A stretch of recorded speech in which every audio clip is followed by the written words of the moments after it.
Auto కార్మికుల ఐక్యత, auto కార్మికుల ఐక్యత, కార్మికుల ఐక్యత.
ఈరోజు తెలంగాణలో కొత్తగా ఏర్పడ్డ తెలంగాణ రాష్ట్ర ప్రభుత్వంలో మహిళలకు మహాలక్ష్మి పథకం కింద ఉచిత ప్రయాణం సౌకర్యం కల్పించినందుకు సంతోషంగా ఉన్నది.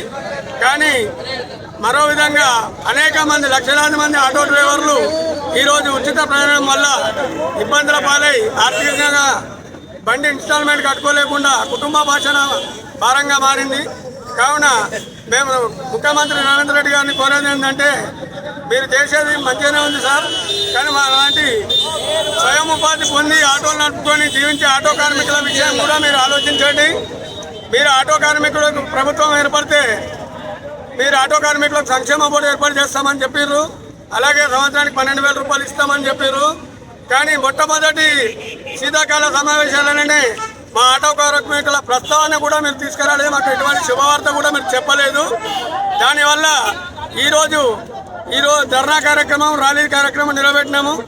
అలాగే మా డిమాండ్స్ అన్ని నెరవేరేదాకా కూడా ఈ ఉద్యమాన్ని ఇంకా పెద్ద ఎత్తున రాష్ట్ర వ్యాప్తంగా కూడా ప్రతి జిల్లాలో కూడా మేము చేస్తామని చెప్పి రేవంత్ రెడ్డి సార్కి మేము చెప్తున్నాం. ముఖ్యమంత్రి గారికి మీరు ఇచ్చిన 6 గ్యారంటీల్లో మాకు కూడా సంక్షేమ బోర్డు ఏర్పాటు చేస్తామని చెప్పారు. సంవత్సరానికి 12,000 రూపాయలు ఇస్తామన్నారు. నిరుపేదలైన ఆటో కార్మికులకు డబుల్ బెడ్రూమ్ ఇల్లు, ఇంధనం ఇల్లు ఇస్తామని చెప్పారు. మాకు మీరు అన్ని విధాలుగా ఆదుకుంటామని చెప్పి ఎలక్షన్లో చెప్పి, ఎలక్షన్ అయిన తర్వాత సమావేశాల్లో మా విషయం కూడా ప్రస్తావనకు తేలేదు. కావున దీన్ని మీరు పునరాలోచించి, లేకపోతే మా ఆటో కార్మికుల ఆటోలన్నీ మీరు ప్రభుత్వం హ్యాండ్ ఓవర్ చేసుకొని మా ఆటో కార్మికులందరికీ వివిధ కార్యాలయాల్లో, మున్సిపాలిటీలో కానీ, రైల్వే మన బస్టాండ్లో కానీ, వివిధ మీ ఆఫీసులో ఎక్కడ మాకు టెంపరరీ అవుట్ సోర్సింగ్ ఉద్యోగం ఇచ్చినా కానీ మేము చేయడానికి సిద్ధంగా ఉన్నాం. ఆటో కార్మిక ఐక్యత,